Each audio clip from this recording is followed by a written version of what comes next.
there, and I'm here to Mr. Pandamaniac here, and I'm here to explain my theory and take on the newest Mural take on One Piece. So, first things first, let's establish that the shading of characters like the god forms, Nika and Emu, are very significant. I think it's supposed to point towards the dialogue in the actual story. So let's go off that when bearing the story itself. First things first, let's put this in perspective for this story to make cohesive sense.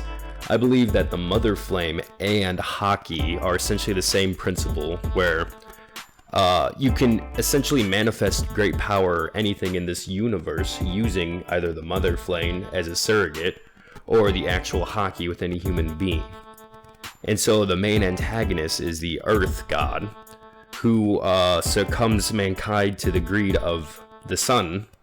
So the power of Haki essentially is what they've succumbed to, and using that, I guess the sun god makes this system of enslavement where some people rise to the top and they get a little power, hence the little balls by them to the right there, whereas the others are essentially in a factory work mode, and they've built society, skyscrapers, and it's essentially like our world. Like, they're being enslaved to just work for someone else's gain.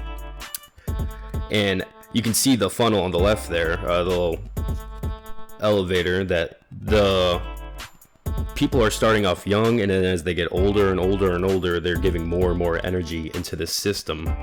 And that's the essential first world, is you have people who are enslaved to this power, feeding the earth god.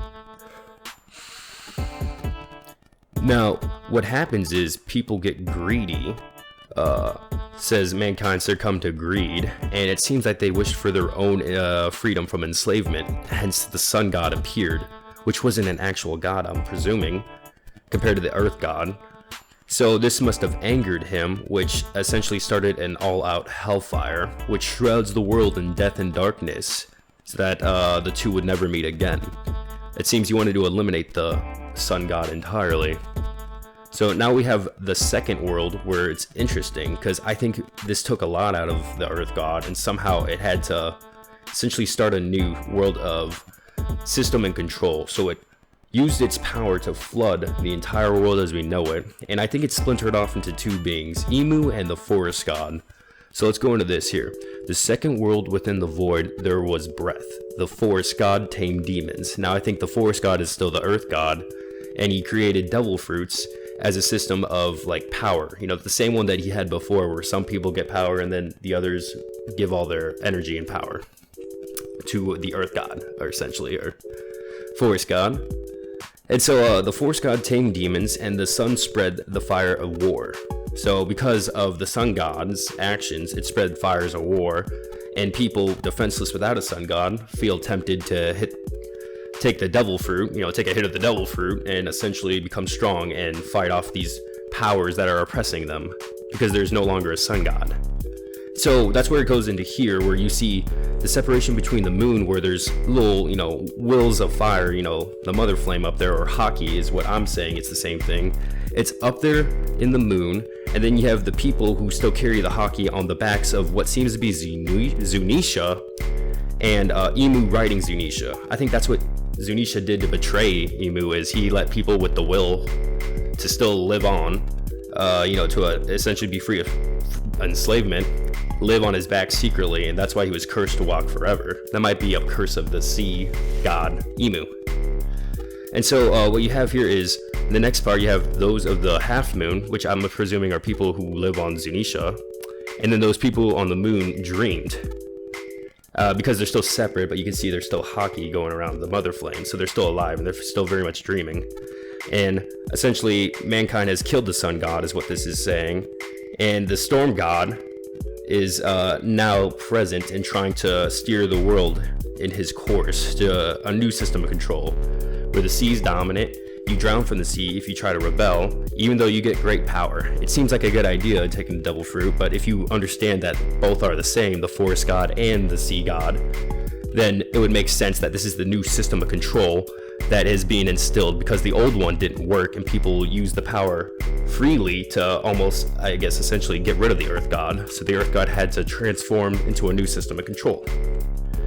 Then finally, we come towards the third world, where essentially, like, just wrapping this all up, I believe that both the people of the moon and the people of the half moon, symbolic, but even the people of the moon, it could be like a symbolism for just, and even like the Kozuki clan, like the moon and all that, it could just be a symbolism for people who wish to see the new dawn, because the sun reflects off the moon, so the fire is still in them, the fire still glows on the people of the moon, so that could be a symbolism there. But essentially speaking, I think overall, within the chaos of all this new system of control, the voices of the half moon will be heard, aka Nika will rise eventually and bring the world into a new dawn. So I think Nika is the whole premise of this story, is that is the new manifestation of the sun god, because before it was just I guess not really clear, but essentially I think it was just the idea that you could change your own will using the mother flame, and they just called that the sun god. But eventually it just became Nika as an actual figure, and now this figure has manifested to become the ultimate freedom giver and just free everyone from them.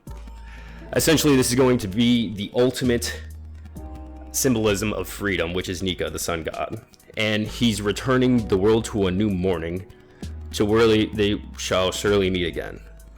So the sun god dances and laughs, guiding the world to its end. The sun returns, bringing a new morning, and they will surely meet. Now the surely meet part is referring to the sun god meeting the earth finally, probably in a sorry. So I'm presuming that when they finally meet, the whole premise was you have the sun god and the earth god just need to become one whole piece that's cohesive. The will of the people and their dreams combined with the realities of the world and where you live in. And the problem is that when reality trumps fantasy too much, you get the system of the first world. And then we have fantasy trump too much of reality, you get the system of the second world. Two halves to a chaotic whole. But once put together, you can actually find true harmony and true freedom. Unlimited potential without oppressing others is essentially what we're looking for in this whole idea of One Piece. I mean, this is just my theory, and this is all I have to say, but as you can see in the last picture there, everyone's fighting, and it looks like Nika's stabbing for the sun that's held in Emu's hands there. And I'm saying it's Emu because if you look at the Earth God, he has striking resemblance features. Like if you combine the first creature and the second creature together, it essentially looks like an amalgamation of the third creature combined with Emu's features of a humanoid body. So that's why I'm saying those shadings matter, is because it seems like they're all related in one way. And then Nika is a new manifestation of a god being, something that the Earth God has never seen. But it's on par with them, which is why this is an intense war, and this is why it's going to be a chaotic battle. So this is my personal interpretation of the Mural. I think it's just telling the story of the system of control that was in play and enslavement, who's kind of behind it, where the world's going at this current point in time, and who will save them all, which is Nika. And with all the other races, as you see them around them, that's probably more detailed. You can go into all that, but I just wanted to give my thoughts on the actual theory. This is my One Piece theory of what the actual 3 worlds are. Thank you very much.